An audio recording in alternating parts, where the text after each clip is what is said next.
Welcome to AB tutorial. ఇక మనకి తెలంగాణ రాష్ట్రానికి సంబంధించి ఈ యొక్క యూనివర్సిటీ గ్రాంట్స్ కమిషన్ ఏదైతే ఉందో సెంట్రల్ అనమాట. ఇది ఈ యొక్క పరిధిలో ఉన్నటువంటి దీనికి కొన్ని నియమ నిబంధనలు అయితే ఉంటాయి. ఈ యొక్క ఇన్స్ట్రక్షన్స్ ఫాలో అవ్వలేదు అంటూ రద్దయిన జీవోలతో నియామకాలు అంటూ కూడా ఇక్కడ మనకి క్లియర్గా రావడం జరిగింది. వెటర్నరీ బోర్డును పక్కదారి పట్టించారా?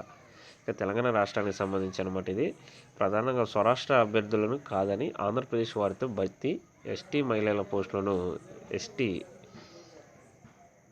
పురుషుడితో భర్తీ, వివాదాస్పద వెటర్నరీ యూనివర్సిటీ నియామకాలు ముందే చెప్పిన ఈ యొక్క సందేహాలు సరే భర్తీ చేసే శీర్షిక కథనం అంటూ కూడా మనకు రావడం జరిగింది అనమాట.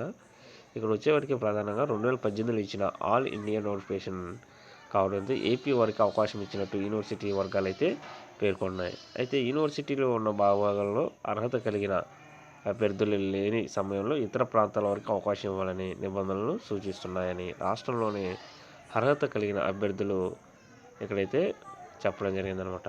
ఓపెన్ కేటగిరీలోనూ ఓన్లీ ఓపీ లేనంటూ, ఎంపికైన అభ్యర్థుల్లోనూ గందరగోళం అంటూ, ఈ యొక్క ఎస్టీ ఉమెన్ పోస్టును ఎస్టీ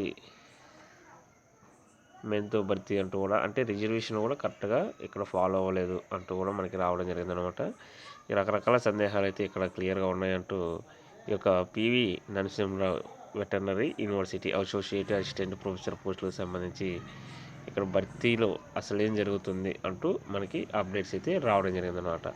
అదేవిధంగా ఈ యొక్క యూనివర్సిటీ సంబంధించి యూజీసీ నిబంధనలు ఏవైతే ఉంటాయో అవి ఫాలో అవ్వలేదంటూ కూడా మనకి ఇక్కడ రావడం జరిగిందనమాట.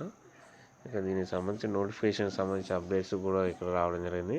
ఇక వెటర్నరీ బోర్డుకి సంబంధించి సుమారు 17 డిపార్ట్మెంట్లో వెటర్నరీ సైన్స్ని డిసిప్లినరీ యూనిట్గా తీసుకొని భర్తీ చేస్తామని బోర్డులు అయితే నిర్ణయించిన తర్వాత కూడా బోర్డుకు తెలియకుండా అక్షర క్రమంలో మార్పులు చేసి రోస్టర్ క్రమంలో అవకతవకలు పాల్పడ్డట్టు తెలుస్తున్నదంటే ఇక్కడ రావడం జరిగిందనమాట.